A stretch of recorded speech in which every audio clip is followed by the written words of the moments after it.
Move your feet, move your feet. Right there, that was what we want. 1, 2, 3, go.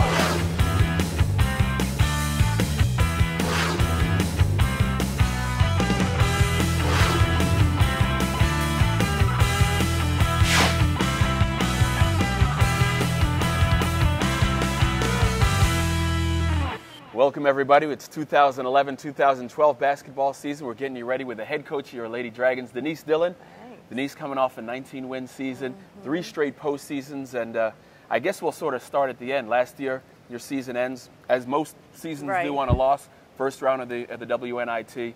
What do you tell your girls after that loss? It was a tough one. I mean, we played in a great environment down at Florida Gulf Coast. Crowd was huge, and they were into it every second of the game. I felt we did a nice job of putting ourselves in a position to upset them on their home floor, but down the stretch, just some crucial fouls and turnovers once again affected us, so we came up short and didn't have the opportunity to go to the second round. What do you tell them? What is sort of the message to them after that in terms of building on that for next season? Well, our biggest thing, obviously, you want to get to postseason play. We've been there now. You know, we get to the NCAA tournament. We were in the NIT the past couple years. Now we have to advance. That's the message. It's just telling them you can't be happy with getting there anymore. It's time to move forward. And we have the opportunity to start in this season with the preseason NIT. So now is our chance to see what we learned from last year. We returned the majority of our players, and it's up to them here on our home floor to advance to the second round of a crucial tournament. Did you give them anything specific to work on in the off-season, and how have they responded to, if there was something, how did they respond? Well, I would say specific, there wasn't really one thing, but just watching each player as they grow and they advance in their years here, they need to develop another area of their game. Talking with Taylor Wooten, just telling her, now you're a junior, it's time to step up, we need you to score more points and get some rebounds. So it's just really adding to what they have done and putting the expectations a little higher. Now this off-season, last off-season, Bruiser and the guys got to go to Turkey, and they thought it was a great trip. It really helped with team bonding. You guys got to go to Italy this off-season. What was your take on that trip? It was phenomenal. It was a great trip from start to finish. The opportunity to practice 8 days leading up certainly helps you get everyone involved and ready basketball-wise, but just the opportunity and the experience of going to another country and visiting the history of Italy. The girls embraced it. I know the coaches loved every second of it. So it was a nice chance for us to get away from all the distractions here at Drexel or their summer lives at home, and just go as a team and do what we do best and what we enjoy, playing basketball. Well, you say the girls embraced it. We got a chance to take a look at the trip through some of the girls' eyes, and we'll take a look at that video right now. This is Taylor and Holly, reporting from Rome, September 3rd, 10:22 a.m. I think it hadn't hit us yet that we were actually in Italy. Tori, how are you feeling after that long flight we had? Tired. Oh, I'm so tired, but I'm ready to tour. Woohoo! Ready to tour the Coliseum? You want to take some pictures with the gladiators? Is that the right place? We went to the Vatican Museum. We've seen Michelangelo's paintings and things like that. We are walking around the store with Pope clothes.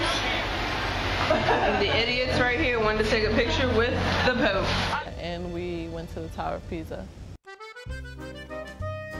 When you go in, they have like a spiral staircase all the way around the outside. And as you get closer to the top, the stairway gets more narrow.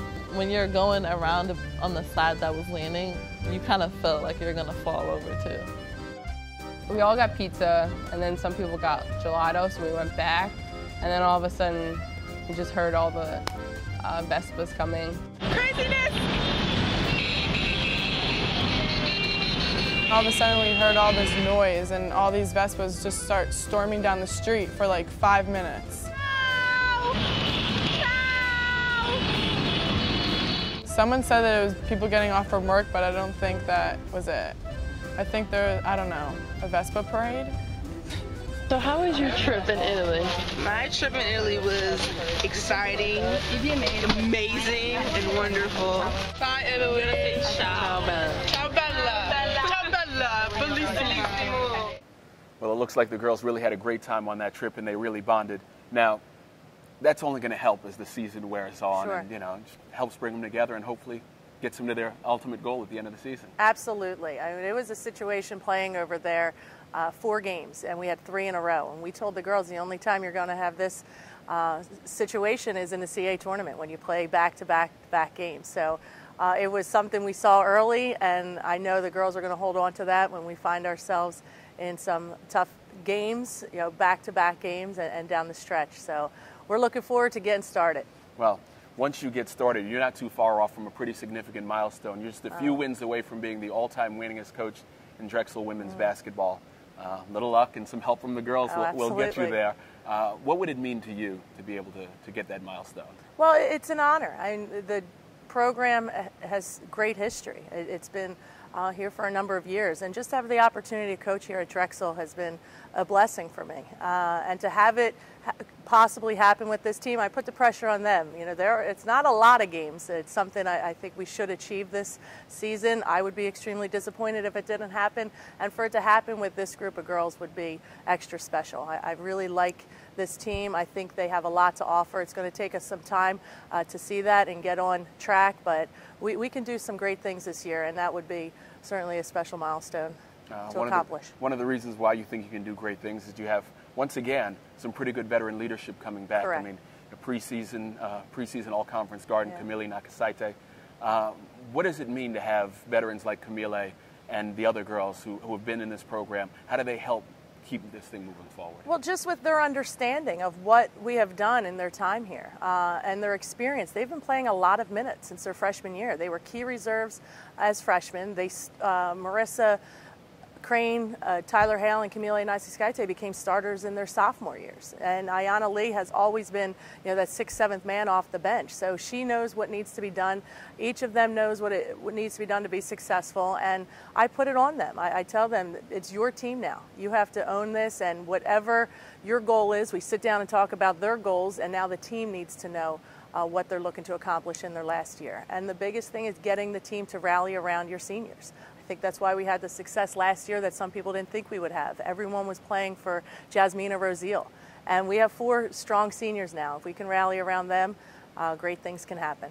You talk about rallying around your seniors. That means you have to have some of the underclassmen step up. Who are some of the names that maybe have surprised you in camp so far and will be surprising to the fans as we move forward? Well, I don't know if it'll be a great surprise. Holly Mershon really came out as a strong player last year in her sophomore year, and we're going to move her to her natural position of a 2-guard. Instead, she moved to the point position last year after Marissa Crane went out. So to see her at the 2 position will be nice. Taylor Wooten, as I mentioned earlier, just coming out of her shell a little bit, and we're looking to do a little bit more in her junior year. It's her 2nd year now starting, so she knows what needs to be done. A couple key players that are joining us with eligibility this year is Nicole Jones and in the post, which will be a great asset defensively, and then coming up with some key rebounds that we always are in need of.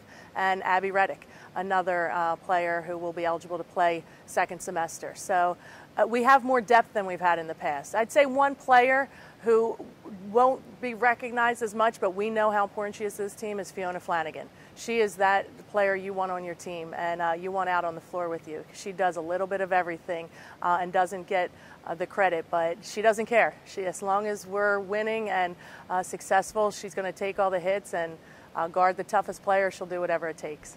Well, Coach, we didn't want this just to be me and you talking. We also wanted to get the fans involved, too. So we went out and we got some questions from the fans, and we're going to bring those to you right now. Okay. All right, so, Coach, last year, every team in Philly that we played, we beat. Every team in Philly that we went up against, we won against. And I was just wondering, how important is it for you that just the inner city teams that we play, we're still the best in Philly? How important is it for you that we stay on top in this town? Oh, it's huge to play the Philly teams and to come up with those wins, obviously, throughout the summer. The girls always feel a little bit more confidence, walk around with a little stronger air about them and just feeling good. So we don't play all of them this year. We're working on that in the schedule for next year, adding Villanova back and getting Temple on the schedule. But we're looking to get after them. I know St. Joe's going to have a strong program this year. LaSalle's a different team than they have been in the past, and Penn each and every year is getting better. So we know our girls will step up for the challenge. It's going to be a tough one, but you're always up for the Philly games. Hey, Coach. I'm a huge fan, and I'm really excited about the season. I just have one little problem. I can never pronounce Camile's name right. How did you first learn it, and do you have any tips about how to pronounce it correctly? Oh, well, I'll tell you how I first learned it. Well, Camille would say it over and over again, but she even says it different than we do. My niece, she's 8 now, so when Camille was here, she's about 5. She would look at the breakdown of the name in the book, and how she pronounced it was Nakakatie. So that's basically what we've called Camille since my niece Maggie initiated her name of Camille Nakakatie instead of Nicey Skytech. Little practice helps. Hey Coach, you guys are playing South Carolina in the DAC on December 28th. Their coach, Dawn Staley, she's pretty legendary, especially around these parts. So how do you feel about facing the Hall of Fame coach? Well, we're excited. I mean, I've known Dawn for years. I watched her play through high school, college, and then her pro career. So to bring her back to Philly is exciting. We know it'll draw a nice crowd, get the energy here in the DAC, and an SEC school. I've realized I didn't know. Our great SID, Sam, let me know that we've never played an SEC team. So I know the girls are excited about that. But to see Dawn again here in Philly will be nice. It's always great to get the fans involved and get their energy and their passion. It looks like it's going to be a really good season. What are some early season matchups that you're looking forward to and you think going to be really exciting? Well, you definitely look forward to the first game. There's no question about it. And as a coach, you never look past that first game.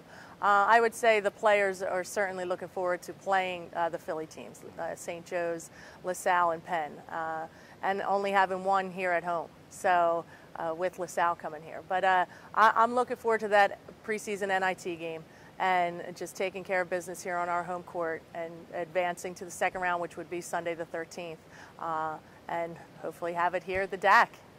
That would be awesome. Well, Denise, good luck. We can't wait to see you out there on the floor and coaching the girls and getting after it. It's going to be a lot of fun this year. We're really looking forward to it. I'm Rob Brooks. That's Denise Dillon. Thank you for hanging out with us here today. Denise Dillon's Coaches Show. We will see you the next time around.